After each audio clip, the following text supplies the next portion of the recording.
911, what is your emergency? Units respond code 3 to a 1050 on the highway. Vehicles are blocking multiple We're en route lanes to the of travel. hospital. Patient is currently having We've got a cardiac 4-alarm arrest and has fire been here. intubated. Send Protesters additional are outside trucks. of City Hall and they are not complying with our Out on orders 1, to hold the disperse. air.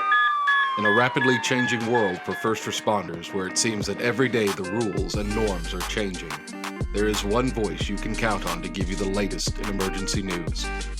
That is Lifeline.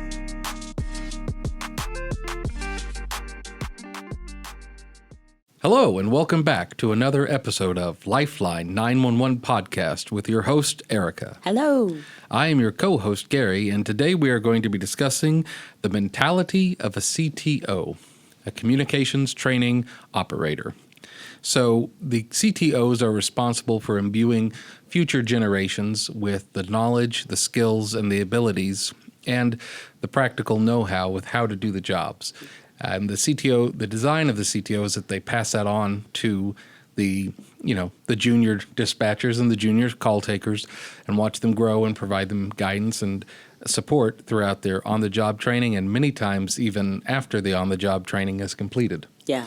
So, Erica, what are the qualities, the mentality of a CTO? Oh, where to begin? But I would say in the beginning, or the very first thing, is you would need to have, I think, a mindset or a mentality of service. Okay. And by that, I mean you are, for one, you're already a public servant. And now you're just adding another layer to that when you take on the training of someone else, because the goal is, in a sense, to serve them in that you're trying to reach a goal, and you have the know-how, you have the expertise, you have the tools, you have all the stuff, right? Mm-hmm. So the goal is to get them where you are, or as close to where you are now as you possibly can. And you have to have, I think, kind of a selfless mentality, Okay. attitude, because the one thing you have to know is that it's not about you. Mm-hmm. It's not about your comfort. It's not about creating the environment for you to do your best work. It's about creating the safest environment for them to learn, which in the end, I think, takes care of itself. I mean, you'll have a much better chance or a much better opportunity to get to your end goal if you start off with an attitude of service. I think that's really where I'm trying to go. Yeah, because I would say that the second hardest job I ever did was being a dispatch trainee, learning how to dispatch. Yeah. But the hardest job was being a dispatch trainer, teaching others how to dispatch. Absolutely. And the, if you're in a department that's lucky enough to give you a stipend for that, it's not going to equate the amount of added work and stress that you put on yourself trying to teach other people. So you really have to have that as an internal component of yourself that you want to do this. Yes. I like to call it your why, because you have to have You can't, you won't do well, and you'll burn out very quickly if you have not identified your why.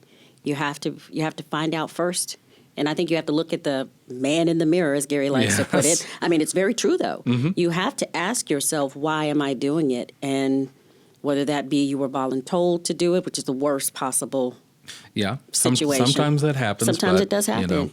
Even then, you still have to figure out a different why other than I was told. Mm-hmm. But I think, which is just awful. I hope no one ever finds himself in that situation. But I think, seriously, you have to have your why, because your why is going to govern your longevity. It's going to govern how you teach, how you treat the trainee, how you manage the situation when it gets real, because it will get real. Mm-hmm. It will not be rainbows and skipping through the tulips. Art and unicorns or whatever you have out there. Whatever that is. Yeah. And, there will be times when, as a CTO, you and your trainee may be besties for a minute.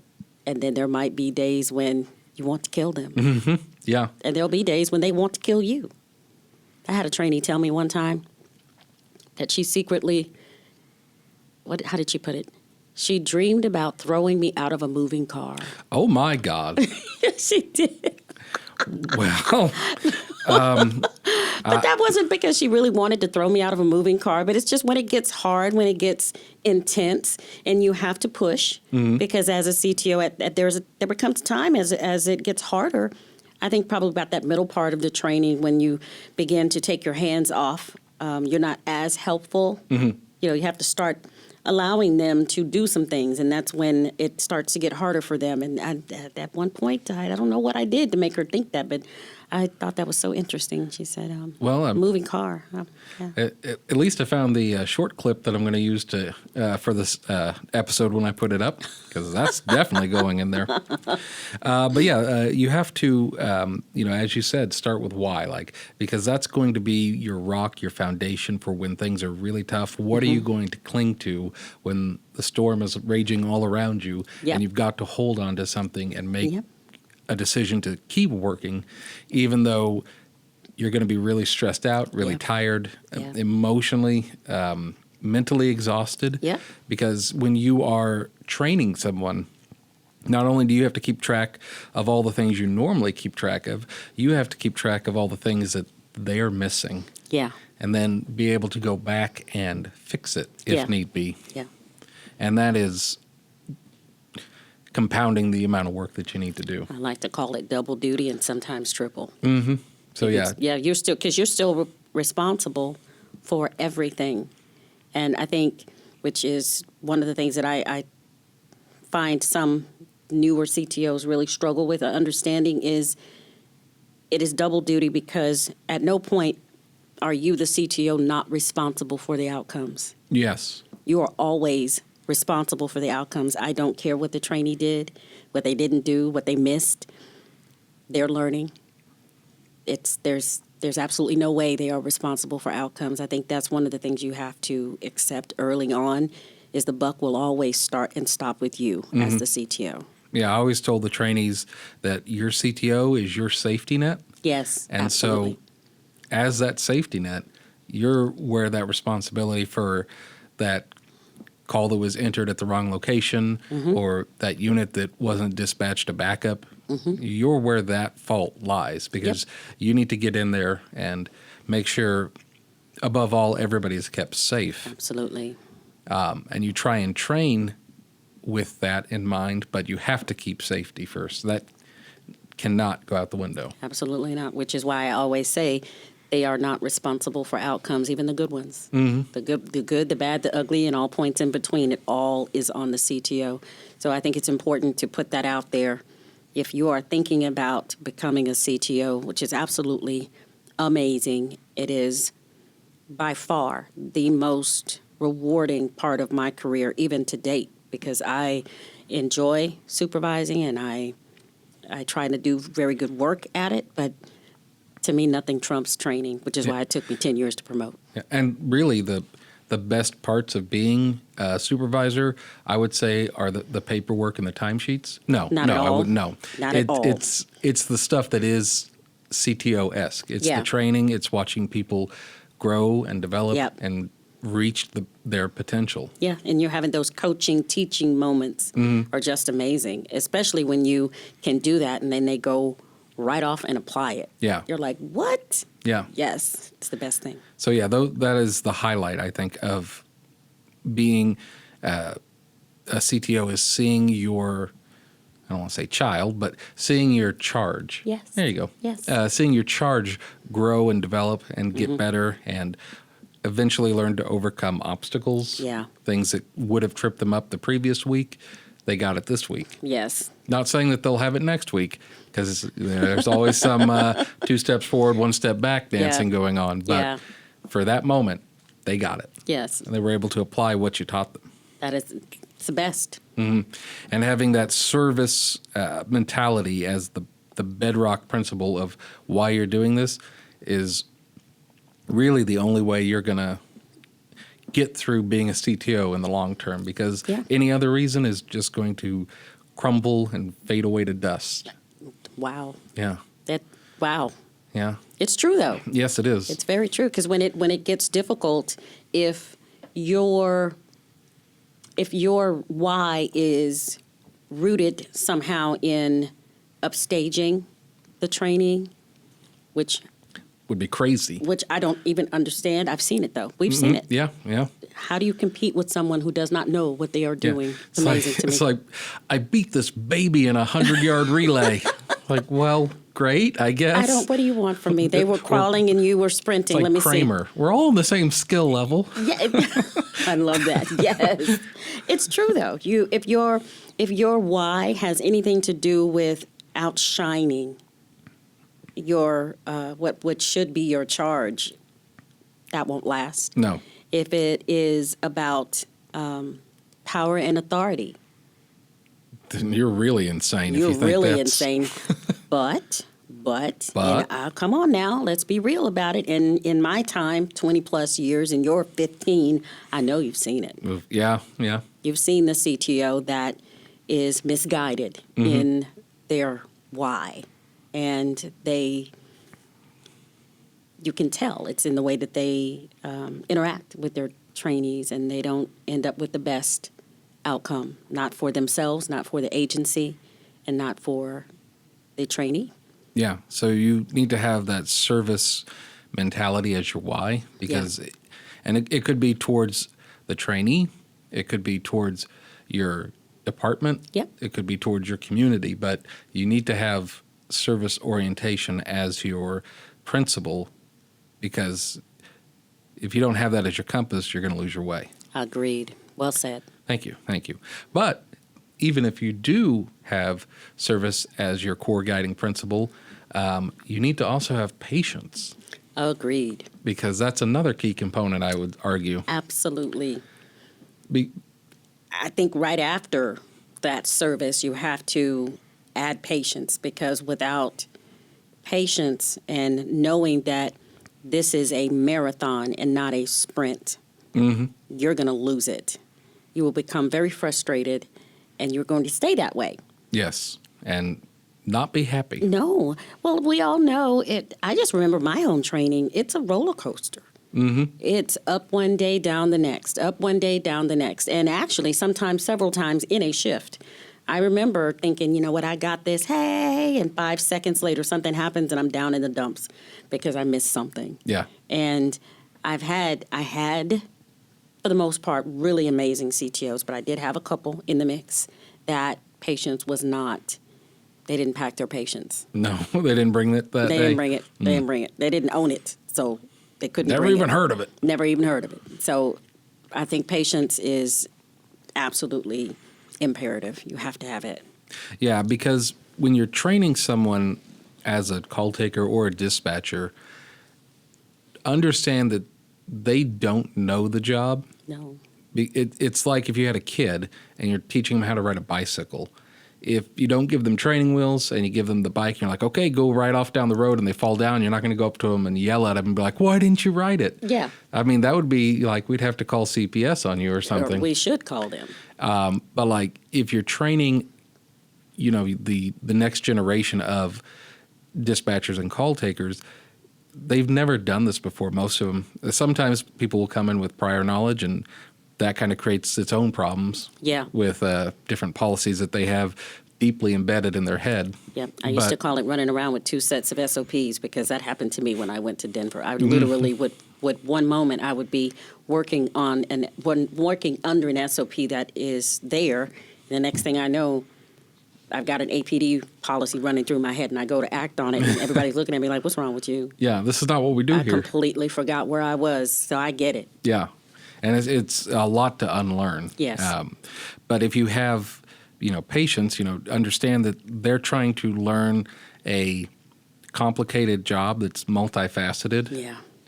And I always would say that the call takers, those that process incoming 911 calls, have a different set of skills than the dispatchers need to have, because you're not switch tasking nearly as much when you're call taking, because you're generally dealing one call at a time, getting that information, putting it in the system. Yep. Whereas a dispatcher, you're having many plates spinning at the same time and a lot of organization that you need to keep track of. Yep. And the jobs are different. They're not necessarily easier or harder. Just different. Yeah, because there's, as I said, there's plenty of people that do dispatch that I don't think they'd ever want to or succeed at doing call taking, and Vice then versa. vice versa, because it's a different set of skills. There are people that can do both, Right. and if you're one of those people, please apply. Agreed. Please. But being patient with the person trying to learn helps them feel comfortable, and to believe in themselves, and to know that if they make a mistake, it's not the end of the world. That's why pencils have erasers. Agreed. And it's called training for a reason, which is just repetition until it becomes second nature. Mm-hmm. Yeah. Because you can, talk to them all day until you're blue in the face, but a lot of times, like myself included, until I physically do something, Yeah. I'm not going to. It doesn't really stick. Yeah.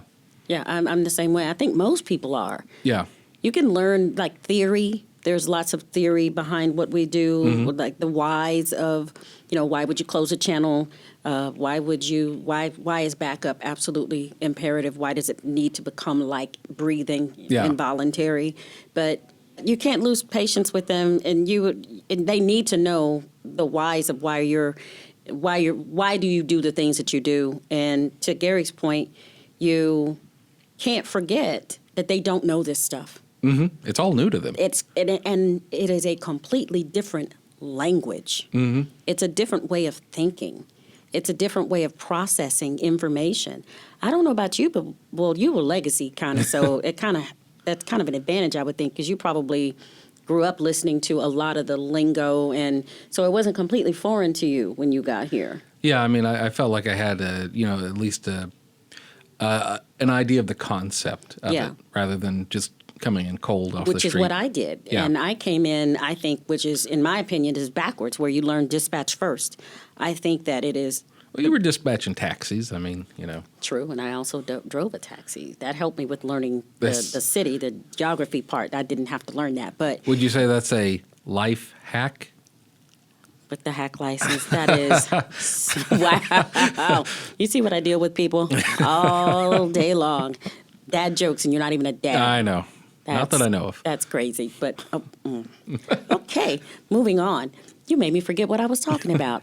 Talking about the you becoming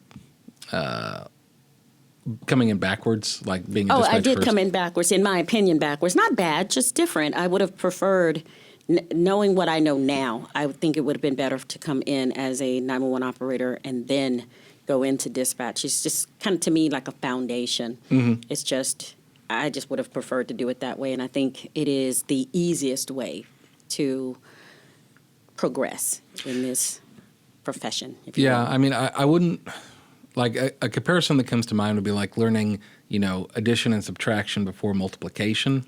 Yes. Because when you come in as a call taker and you're focused, solely on taking calls, for emergencies, you can begin to understand and take inside the policies, the procedures, the whys and the why fors for all the things that happen with you. Yeah. So then if you move into dispatch, you've already got all that built and put together. Yes, like the foundation is the best way.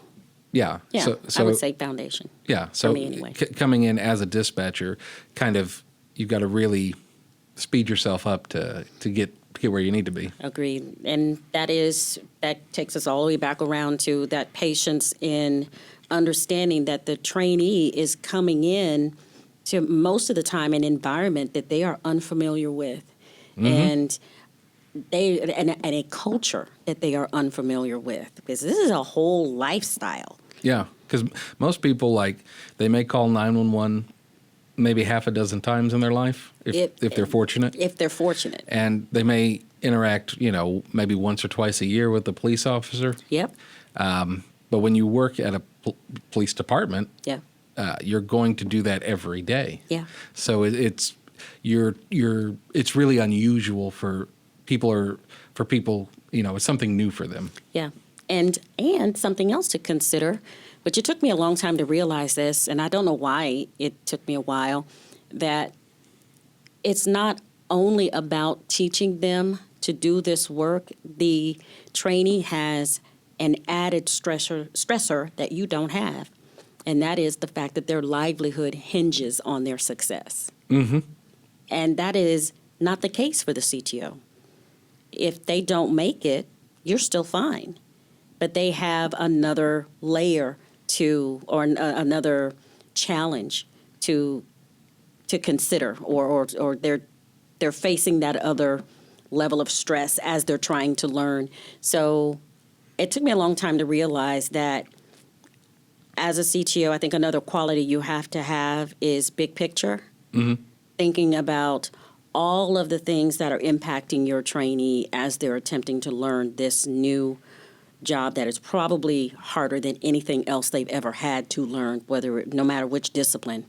Because having learned them both, I'm telling you what, neither one of them nothing I'd ever done before compared to it as far as a level of difficulty. Yeah, I mean, it's a lot of stuff going on at the same time, and then you add on the stress of, like, if you screw up, somebody dies. Yes, or potentially could, Yeah. and you're fired. Yeah. I mean, I guess if in any job, if you kill somebody, you're probably going to end up fired. But yeah. Wait, what? Wait, I missed that completely. No, it's all right. But yeah, like there's just this extra added level of stress to that's always there. And I would always tell, my trainees or the ones that I worked with, don't focus on that. Just focus on learning the job and doing the best you can every day, because anybody, like, you can learn how to do the job. Almost anybody can do it. But if you're focused on the wrong things, your mind isn't going to be in a state to learn. Agreed.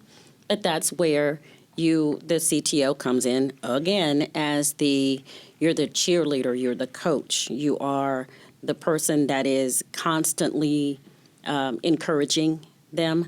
You cannot lose patience. You can't, when it gets hard, they're already going to be down on themselves, I promise, because that's, if you can remember back to your training time when it got difficult, you were kicking yourself constantly. And the really great CTOs that I did have, they were like, look, this is part of the job. It's gonna be hard some days, and I'm telling you, you're gonna be fine.